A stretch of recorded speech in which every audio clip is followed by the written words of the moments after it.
சுற்றி சுற்றி எங்கே பார்த்தாலும் டீ எஸ்டேட், எப்போவுமே ப்ளசண்ட்டாக இருக்கிற கிளைமேட், அப்பப்போ வந்து போகிற படையப்பான்னு கொஞ்சம் கூட சலிக்காத ஒரு டூரிஸ்ட் டெஸ்டினேஷன் தாங்க இந்த மூணார். இந்த ஊரோட கிளைமேட்டுக்காகவே நாம் எத்தனை தடவைனாலும் இங்கே வரலாங்க. ஆனால் ஒவ்வொரு தடவையும் மட்டுப்பட்டி டேம், ரோஸ் கார்டன்னு போன இடத்துக்கே போய் போர் அடிச்சிருச்சுன்னா அப்போ நீங்கள் கண்டிப்பாக இந்த வீடியோவை முழுசாக பாருங்கள். மூணாரோட இன்ட்ரெஸ்டிங்கான பிளேஸஸோடு சேர்த்து சவுத் இந்தியாவோட காஷ்மீருக்கும் நாங்கள் போனோங்க. அதாங்க காந்தலூர். 3 days மூணார் அண்ட் காந்தலூரில் நாங்கள் எங்கெல்லாம் சுற்றி பார்த்தோம், என்னெல்லாம் ஃபன் பண்ணோம்னு இந்த வீடியோவில் முழுசாக பார்க்கலாம். அதுக்கு முன்னாடி நம்ம சேனலை நீங்கள் சப்ஸ்கிரைப் பண்ணலன்னா மறக்காமல் ஒரு சப்ஸ்கிரைபும் பண்ணிடுங்க.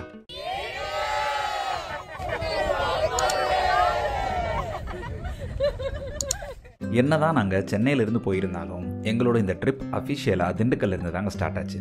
திண்டுக்கல்லேருந்து நாங்கள் எல்லோரும் ஒரு வேனில் காலையில் 7 மணிக்கு ஸ்டார்ட் பண்ணிட்டோங்க. இவ்வளோ பெரிய கேங்கோட நாம் ஒரு ட்ரிப்பு போகிறதே ஃபன் தாங்க. எங்கே போகிறோம்லாம் முக்கியம் இல்லைங்க. போகிற வழியிலேயே பிரேக்ஃபாஸ்ட் முடிச்சுட்டு வேனில் நல்லா ஆட்டம் போட்டு ஜாலி பண்ணிட்டு தாங்க போயிட்டு இருந்தோம். அப்போ தான் அந்த சம்பவம் நடந்துச்சுங்க. 1 இல்லை 2 இல்லை, ஏகப்பட்ட ஆம்லேட். மலை ஏற ஏற எல்லாருக்குமே கொமாட்டிட்டு வந்துருச்சுங்க. ஒருத்தன்லாம் பாவம் 2 தடவை வாந்தி எடுத்தாங்க. இதுலேயே எங்களுக்கு ரொம்ப டைம் வேஸ்ட் ஆயிடுச்சுங்க. இது நடந்து கொஞ்சம் நேரத்துக்கு சத்தமே இல்லாமல் வந்தாங்க. அப்போ போகிற வழியில் இந்த ஃபால்ஸ் பார்த்தோங்க. மழை நல்லா பெஞ்சிருந்தனால செம்மையாக தண்ணி போயிட்டு இருந்துச்சு. உடனே நிறுத்திட்டோம். இங்கே நிறுத்தி கொஞ்சம் நேரம் ஃபோட்டோஸ் அண்ட் வீடியோஸ்லாம் எடுத்துகிட்டு இருந்தோங்க. நெக்ஸ்ட்டு மூணார் நோக்கி ஸ்டார்ட் பண்ணிட்டோம். மூணார் போக லஞ்ச் டைம் ஆக்கிட்டோம். ரொம்பவே லேட் ஆயிடுச்சு. லஞ்சை முடிச்சுட்டு ரூமில் போய் செக்இன் பண்ணிவிட்டு மூணாரில் ஒரு ஆஃப் ரோடிங் ஜீப் ரைடு போக கிளம்பிட்டோங்க. இந்த ஜீப் ரைடில் நாம் கவர் பண்ண போகிற மேஜரான பிளேசஸ் வந்து ripple falls and Ponmudi dam. மூணாரோட யூஸ்வலான Mattupetty dam, rose garden, tea எஸ்டேட்னு இல்லாமல் இந்த பிளேசஸ் ஒரு சரியல் எக்ஸ்பீரியன்ஸாக இருக்குங்க. வாங்க நாம் ஒவ்வொன்றா பார்ப்போம். ஃபஸ்ட்டு நம்ம ரிப்பிள் ஃபால்ஸ் பார்க்கலாங்க. மூணார் வர கூட்டத்தில் ஒரு கால்வாசி கூட்டம் தான் இந்த பக்கம் வருவாங்க. அதனாலேயே இங்கே நம்மளுக்கு கொஞ்சம் கூட்டம் கம்மியாக தாங்க இருக்கும். இந்த ஃபால்ஸ் இருக்கிறது முதிரப்புலா ரிவருக்கு மேலேங்க. மழை பெஞ்சதுனால தண்ணி நிறையாவே போயிட்டு இருந்துச்சு. பார்க்குறதுக்கே செம்மையாக இருந்துச்சுங்க. ஃபால்ஸ் பார்க்க நாம் கொஞ்சம் தூரம் கீழே இறங்கி போகிற மாதிரி தான் இருக்கும். பட் ஈஸி தாங்க, எல்லாராலையும் போக முடியும். இது தாங்க ஃபால்ஸ். இதை பார்க்குறதுக்கு ஒரு ஸ்டேஜ் ரெடி பண்ணியிருப்பாங்க. அங்கே நின்று இந்த ஃபால்ஸை பார்க்குறப்ப செம்ம பிரம்மாண்டமாக இருக்குங்க. வாங்க அதையும் போய் பார்க்கலாம்.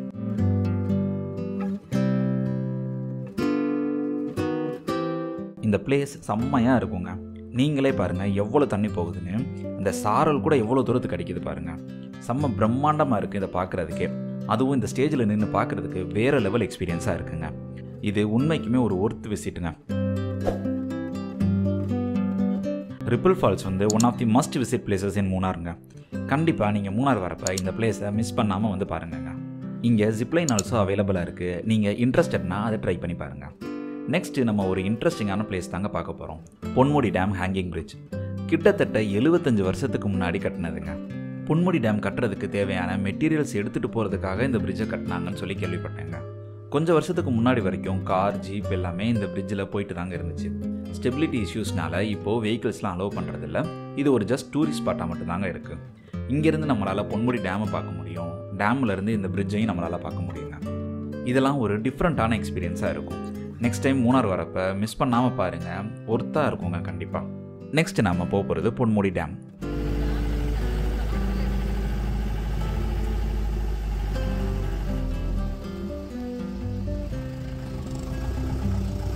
இது கேரளாவோட 3rd பிக்கஸ்ட் டேமுங்க. இது ஒரு நீர்மின் நிலையமும் கூட. இங்கே போட்டிங் ரொம்பவே ஃபேமஸ்ங்க. அப்புறம் இது ஒரு ஷூட்டிங் ஸ்பாட்டும் கூட. சென்னை எக்ஸ்பிரஸ் மூவியோட ஒரு சில சீன்ஸ்லாம் இங்கே ஷூட் பண்ணதாக சொன்னாங்க. எங்களுக்கு டைம் ரொம்பவே கம்மியாக இருந்தனால நாங்கள் இங்கே போட்டிங் போக முடியாமல் போயிடுச்சுங்க. 5 மணியோட போட்டிங் ஸ்டாப் பண்ணிடுவாங்க. நாங்கள் ரிப்பிள் ஃபால்ஸில் இருக்கப்போ டைம் 4:30க்கு மேலே ஆயிடுச்சுங்க. ஸோ போட்டிங் போக முடியாமல் போயிடுச்சு. ஆனால் இங்கே போட்டிங் எக்ஸ்பீரியன்ஸ் செம்மையாக இருக்குங்க. நான் ஃபியூ இயர்ஸ் பேக் வந்தப்போ போட்டிங் போனேன். அந்த வீடியோவை போடுறேன் பாருங்கள்.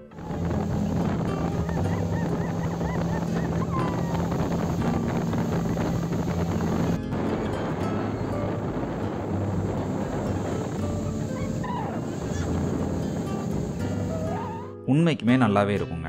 ஸோ நீங்கள் வரப்போ டைம் பிளான் பண்ணிக்கோங்க. கண்டிப்பாக போட்டிங் மிஸ் பண்ணாமல் போயிடுங்க. நாங்கள் போட்டிங் போக முடியலன்றதுனால கொஞ்ச நேரம் எக்கோ பாயிண்டில் நின்று விளையாண்டுட்டு இருந்தோங்க.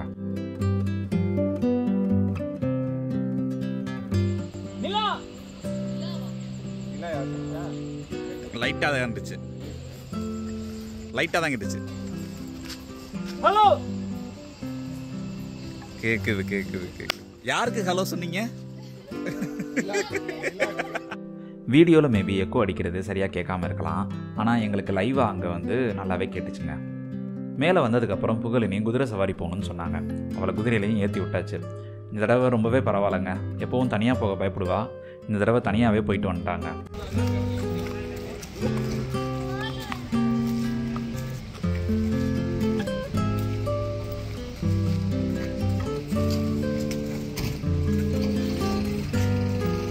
நெக்ஸ்ட் நம்ம போக போகிறது ஒரு சன்செட் வியூ பாயிண்ட்.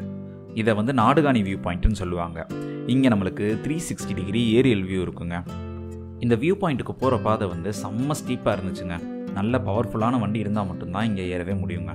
இதுக்காகவே நாம் ஜீப் கண்டிப்பாக எடுத்து தாங்க ஆகணும்.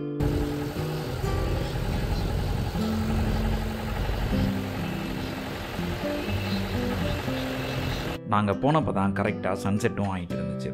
நல்ல வேலை, இதை மிஸ் பண்ணாமல் பார்த்துட்டோம்.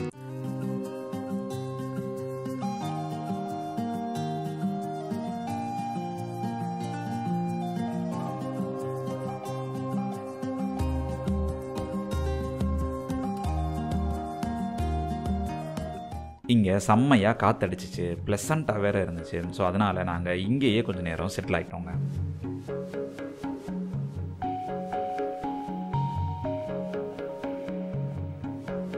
அவ்வளோதாங்க. இந்த ஜீப் ரைடில் இதெல்லாம் தாங்க மேஜரான பிளேசஸ். இது போக டீ எஸ்டேட் விசிட்னு கூப்பிட்டு போவாங்க. நமக்கு டைம் இல்லாததுனால அங்கெல்லாம் போகலை. ஒரு ஜீப்புக்கு வந்து 3500 சார்ஜ் பண்ணுறாங்க. 8 பேர் வரைக்கும் உட்கார முடியுங்க. ஸோ பெர் ஹெட்னு கம்பேர் பண்ணுறப்போ ரொம்பவே சீப்பாக தான் இருக்கும். நீங்கள் மூணார் வரப்போ இந்த ஜீப் ரைடு கண்டிப்பாக ஆகிடுங்க. ரொம்பவே சாட்டிஸ்ஃபைடாக இருக்குங்க. இதை முடிச்சுட்டு நைட்டு டின்னர் ஆல்சோ வெளியவே சாப்பிட்டுட்டு ரூமுக்கு வந்துட்டோங்க. நாங்கள் தங்கியிருந்த ஹோட்டல் பேர் மூன் லைட் ரெசார்ட், சித்ராபுரமில் இருக்குது. ஆக்சுவலாக ரூம் நல்லாவே இருந்துச்சுங்க. க்ளீன் அண்ட் ஸ்பேசியஸாக இருந்துச்சு. ரூமில் இருந்து வியூவும் செம்ம சூப்பராக இருந்துச்சுங்க. நெக்ஸ்ட் டே மார்னிங் இதான் எங்கள் ரூமில் இருந்து நாங்கள் பார்த்த வியூங்க. கிளைமேட்டும் வேறு லெவலுங்க மூணாரில். ரெசார்ட்டில் நம்மளுக்கு காம்ப்ளிமெண்ட்ரி பிரேக்ஃபாஸ்ட்டும் தராங்கங்க. காலையிலேயே சீக்கிரமாக குளித்து கிளம்பிட்டு பிரேக்ஃபாஸ்ட்டையும் சாப்பிட்டுட்டு காந்தலூர் நோக்கி ஸ்டார்ட் பண்ணிட்டோம். காம்ப்ளிமெண்ட்ரி பிரேக்ஃபாஸ்ட் கொஞ்சம் ஆவரேஜாக தாங்க இருந்துச்சு. காந்தலூர் போகிற வழியில் லக்கம் வாட்டர் ஃபால்ஸ் பார்த்துட்டு போகலான்னு பிளான் பண்ணியிருந்தோம். இதே ரூட்டில் தாங்க இரவிக்குளம் நேஷ்னல் பார்க்கும் இருக்குது. ஆனால் அங்கே போனோம்னு வச்சுக்கோங்களேன், ஹாஃப் டேக்கு மேலே அங்கேயே போயிடுங்க. ஸோ அதனால் நாங்கள் அதை ஸ்கிப் பண்ணிவிட்டு நேராக லக்கம் வாட்டர் ஃபால்ஸ் போயிட்டோங்க. போகிற வழியில் ஒரு டீ எஸ்டேட் கிட்ட நிறுத்தி நல்லா ஃபோட்டோஸ் அண்ட் வீடியோஸ்லாம் எடுத்து ஃபன் பண்ணிட்டு இருந்தோங்க.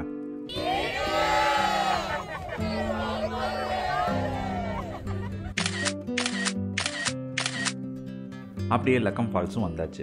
மழை நல்லா பெஞ்சதுனால தண்ணி நிறையாவே போகுது. ஃபால்ஸ் பார்க்கலாம், ஆனால் குளிக்க அலௌட் இல்லைன்னு சொல்லிட்டாங்க.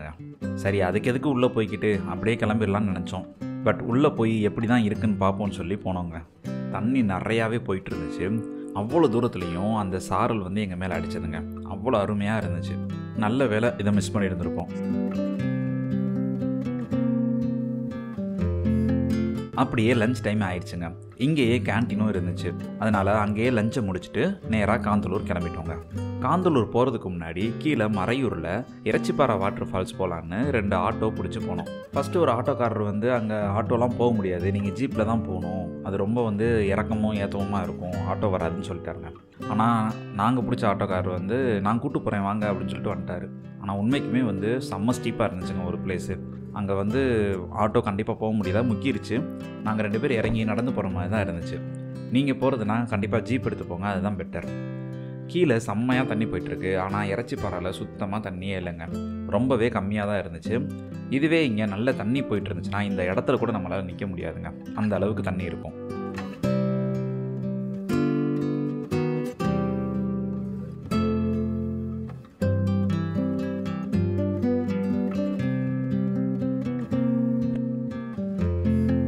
அடுத்து அங்கே கீழே தண்ணி போயிட்டு இருந்துச்சுல, அந்த இடத்துக்கு நாங்கள் வந்துட்டோம். அங்கே போய் உட்காந்து விளாண்டுட்டு இருந்தோங்க. செம்மையாக இருந்துச்சு. தண்ணி அப்படியே ஐஸாக இருந்துச்சுங்க.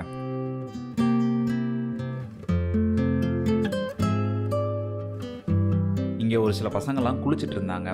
நாங்கள் குளிக்கிறதுக்கு ப்ரிப்பேர்டாக வரல, அதனால் இங்கேயும் குளிக்க முடியாமல் போயிடுச்சுங்க. இதை முடிச்சுட்டு மேலே காந்தலூருக்கு கிளம்பிட்டோம். காந்தலூரில் ட்ரீம்ஸ் ரெசார்ட் தாங்க நாங்கள் ஸ்டேக்கு புக் பண்ணியிருந்தோம். மூணாரை விட இந்த ஸ்டே தான் நாங்கள் ரொம்ப எக்ஸ்பெக்டேஷனோடு வந்தோங்க. பட் லிட்டில் டிசப்பாயின்மெண்ட் தான். ஃபோட்டோஸில் பார்த்தப்ப ரூம்ஸ் எல்லாம் பெருசாக தெரிஞ்சது, ஆனால் நேரில் பார்க்குறப்ப எல்லாம் ரொம்பவே சிறுசாக தாங்க இருந்தது. பட் இங்கே இருக்க ஸ்டாஃப்ஸ் வந்து எங்களை நல்லாவே டேக் கேர் பண்ணிக்கிட்டாங்க. ஸோ எனிவேஸ் கொஞ்சம் அப்செட் தான். இருந்தாலும் நாங்கள் வந்து ப்ராப்பர்ட்டியை ஃபுல்லாக எக்ஸ்ப்ளோர் பண்ணிகிட்டு இருந்தோம், ஃபோட்டோஸ் வீடியோஸ்னு எடுத்துகிட்டு இருந்தோம். அப்படியே கொஞ்சம் நேரம் ஆட்டம் போட்டு ஜாலி பண்ணிகிட்டு இருந்தோங்க. தென் கேம்ப் ஃபயர் ரெடி பண்ணிட்டாங்க. அங்கே ஸ்பீக்கர்ஸ் ஆல்சோ இருந்தது. பாட்டை போட்டு சரியான ஆட்டம் போட்டுட்டு இருந்தோங்க.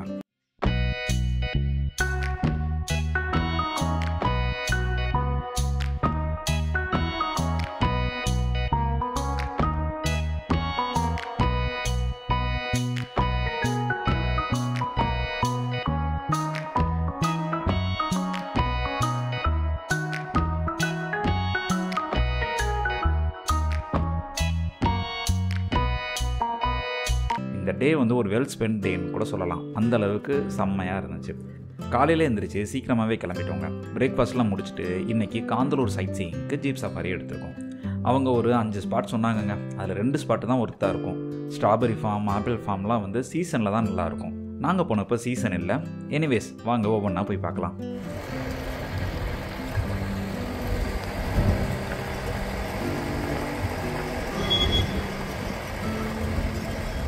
ஃபஸ்ட்டு இந்த ஹனி ராக்னு கூப்பிட்டு வந்தாங்கங்க. பாறையில் தேன் கூடு கட்டியிருக்கு. இது ஒரு அதிசயம்னு இதை ஒரு ஸ்பாட்டாக வேறு வச்சுருக்காங்களான்னு சொல்லிட்டு சரி வாங்க ஸ்ட்ராபெரி ஃபார்ம் போகலான்னு ஸ்ட்ராபெரி ஃபார்ம் கிளம்பிட்டோம். ஸ்ட்ராபெரி ஃபார்ம்னு சொன்னோன்னே நம்ம பசங்க ஸ்ட்ராபெரி ஃபார்மரை தேட ஆரம்பிச்சிட்டாங்க. அடையே அவரெல்லாம் இங்கே இருக்க மாட்டாரான்னு சொல்லிட்டு ஸ்ட்ராபெரி ஃபார்மை பார்த்தோம். இப்போ தான் விதை போட்டு ஆரம்பிச்சிருப்பாங்க போல். ரொம்பவே பிகினிங் ஸ்டேஜில் இருந்துச்சு. அங்கங்கே 1-2 ஸ்ட்ராபெரி மட்டும் தெரிஞ்சதுங்க. அடுத்து ஆப்பிள் ஃபார்மை அங்கே ஸ்கிப் பண்ணிட்டோங்க. இங்கே ஆப்பிள் விளையிறதுனால தான் இதை வந்து சவுத் இந்தியாவோட காஷ்மீர்னு சொல்கிறாங்க. சீசனில் வந்தீங்கன்னா நீங்கள் அதையுமே பார்க்கலாங்க.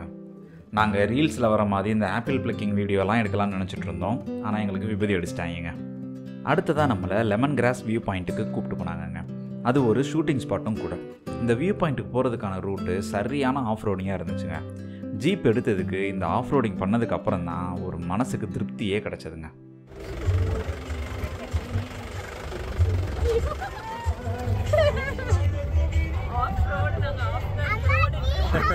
இந்த வியூ பாயிண்ட் உண்மைக்குமே செம்ம ஒர்த்தாக இருந்துச்சுங்க. சுற்றி எங்கே பார்த்தாலும் லெமன் கிராஸ் தான். அதுவும் காற்றடிச்சு அந்த கிராஸ் ஆடும்போது பார்க்குறதுக்கு வேறு லெவலில் இருந்துச்சுங்க. அதே மாதிரி இங்கேருந்து உங்களுக்கு காந்தலூர் ஃபுல் வியூவும் கிடைக்கிற மாதிரி தெரிஞ்சுது. செம்மையாக இருந்துச்சு. வியூ பார்க்குறதுக்காகனே வந்து ஒரு வாட்ச் டவர் கூட இங்கே வச்சுருந்தாங்கங்க. அதில் ஏறி இறங்குறதுக்கே செம்ம த்ரில்லிங்காக இருந்துச்சு. வாட்ச் டவரில் இருந்து பார்க்கும்போது வேறு லெவலில் இருந்துச்சுங்க வியூ. கொஞ்சம் தூரம் உள்ளே போனால் கீழே இருந்து காற்று அப்படியே மேலே அடிச்சிச்சு. அப்படியே ஒரு ஆளை தூக்கிட்டு போகிற அளவுக்கு சரியான காற்றுங்க.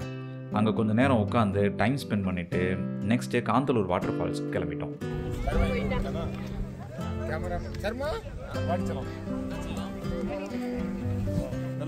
என்ன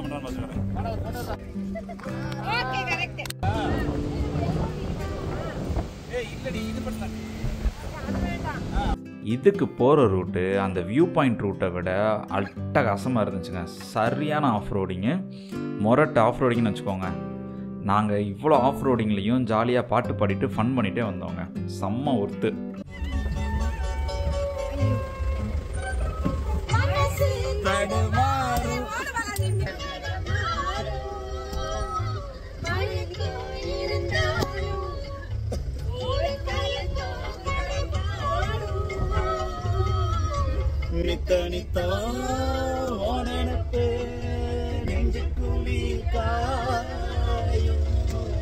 இதை கடந்து நம்ம வாட்டர் ஃபால்ஸ்க்கு போனோம்னா அது அதுக்கும் மேலேங்க, அல்டிமேட்டுங்க. சின்ன வாட்டர் ஃபால்ஸ் தான், ஆனால் இங்கே குளிக்க முடியும்னு சொல்லிட்டாங்க. சொல்லவா வேணும், 2 இடத்துல குளிக்கிறத மிஸ் பண்ணிட்டோம். இங்கே விடமாட்டோம்னு பாய்ஸ் எல்லாரும் இறங்கிட்டோங்க குளிக்க. பாறையெல்லாம் பாசம் பிடிச்சிருந்ததுனால நல்லாவே வழுக்குச்சு. இருந்தாலும் நாங்கள் கேர்ஃபுல்லாக போய் குளிச்சிட்டோம். உள்ளே போய் இறங்கணுன்னு சரியான குளிர். பாடி அதுக்கு செட் ஆகிறதுக்கே ரொம்ப நேரம் ஆயிடுச்சுங்க. குளிச்சுட்டு துணி மாற்றுறதுக்கு கூட எங்களுக்கு துண்டு கூட கிடையாதுங்க. இருந்தாலும் எப்படியோ குளிச்சுட்டு ட்ரெஸ்ஸையும் மாற்றிட்டு ரூமுக்கு கிளம்பிட்டோங்க. ரூமுக்கு போய் செக் அவுட் பண்ணிவிட்டு நாங்கள் கீழே இறங்க ஸ்டார்ட் பண்ணிட்டோம். போகிற வழியில் நமக்கு வந்து அணக்கொட்டப்பாறை பார்க் அப்படின்னு சொல்லி ஒரு ஸ்பாட் இருக்குங்க. இது அந்த காலத்தில் குள்ள மனிதர்கள் வாழ்ந்த இடம்னு சொல்கிறாங்க. அவங்க இருந்த வீடுலாம் கூட இங்கே இருக்குங்க. இதே மாதிரி நம்ம ஊரில் தாண்டிக்குடியிலையும் இருக்கும். இங்கே இது மட்டும்தாங்க, வேறு எதுவும் பெருசாக இல்லைங்க. அப்புறம் கீழே மறையூரில் நம்மளுக்கு நிறையா ஜாகரி ஃபார்ம்ஸ் இருக்குங்க. நம்ம ஆளுங்கள்கிட்ட இங்கே நிறுத்தவான்னு கேட்டதுக்கு அலங்காநல்லூரில் இல்லாத ஜாகரி ஃபார்மாடா இங்கே வச்சுருக்கான், வேணாண்டான்னு சொல்லிட்டாங்க. அப்புறம் மறையூரில் லஞ்சை முடிச்சுட்டு ஊர் பக்கம் திரும்ப வண்டியை விட்டாச்சு. இதில் நாங்கள் மறையூரில் முருகப்பாறாவை மிஸ் பண்ணிட்டோங்க. முருகப்பாறை உண்மைக்குமே ஒரு நல்ல எக்ஸ்பீரியன்ஸாக இருந்திருக்கும். இதுக்கு முன்னாடி இங்கே வந்தவங்களும் முருகப்பாறாவை கண்டிப்பாக மிஸ் பண்ணாமல் பார்த்துட்டு வந்துருங்கன்னு சொன்னாங்க. எங்களுக்கு கரெக்டாக டைம் அமையாததுனால நாங்கள் அதை பார்க்க முடியாமல் போயிடுச்சுங்க. நீங்கள் காந்தலூர் வரப்போ கண்டிப்பாக முருகப்பாறாவையும் மிஸ் பண்ணாமல் பார்த்துருங்க. நாங்கள் மூணார் வரப்போ போடிமெட்டு வழியாக வந்தோம். இப்போ நாங்கள் ரிட்டர்ன் போகிறது உடுமலைப்பேட்டை ரூட் வழியாக போகிறோங்க. இந்த ரூட்டில் போகிற வழியில் வனவிலங்குகள் நிறையா வரும்னு சொன்னாங்க. நாங்களும் எதுவும் வருமானு சொல்லி ரொம்ப ஆவலோடு எதிர்பார்த்துட்டு இருந்தோம். பெருசாக எதுவுமே வரலங்க. ரோடுமே கொஞ்சம் சிறுசு தான். ஆப்போசிட்டில் வண்டி வரும்போது கொஞ்சம் கேர்ஃபுல்லாக போகிற மாதிரி தாங்க இருக்கும். ஸோ எப்படியோ இந்த ட்ரிப்பை நாங்கள் ரொம்பவே சக்ஸஸ்ஃபுல்லாக முடிச்சிட்டோம். இது எங்களோட 5th குரூப் ட்ரிப். அடுத்து இவங்க எல்லாத்தையும் ஒன்று திரட்டி இன்னொரு ட்ரிப்பு போகிறதுங்கிறது ரொம்பவே கஷ்டமான விஷயம். பார்ப்போம் என்ன நடக்குதுன்னு. வீடியோ பிடிச்சிருந்தா லைக் போட்டு சப்ஸ்கிரைப் பண்ணுங்க. நிறைய ட்ராவல் வீடியோஸும் நம்ம சேனலில் போட்டிருக்கோம். தொடர்ந்து நான் இந்த மாதிரி வீடியோஸ் போடணும்னா அதுக்கு உங்களோட சப்போர்ட் இருந்தால் மட்டும்தாங்க போட முடியும். லைக் பண்ணுங்கள், சப்ஸ்கிரைப் பண்ணுங்கள். வீடியோ பிடிச்சிருந்தா இன்னொருத்தவங்களுக்கு ஷேர் பண்ணுங்க. அடுத்து இன்னொரு வீடியோவில் நம்ம சந்திக்கலாம்.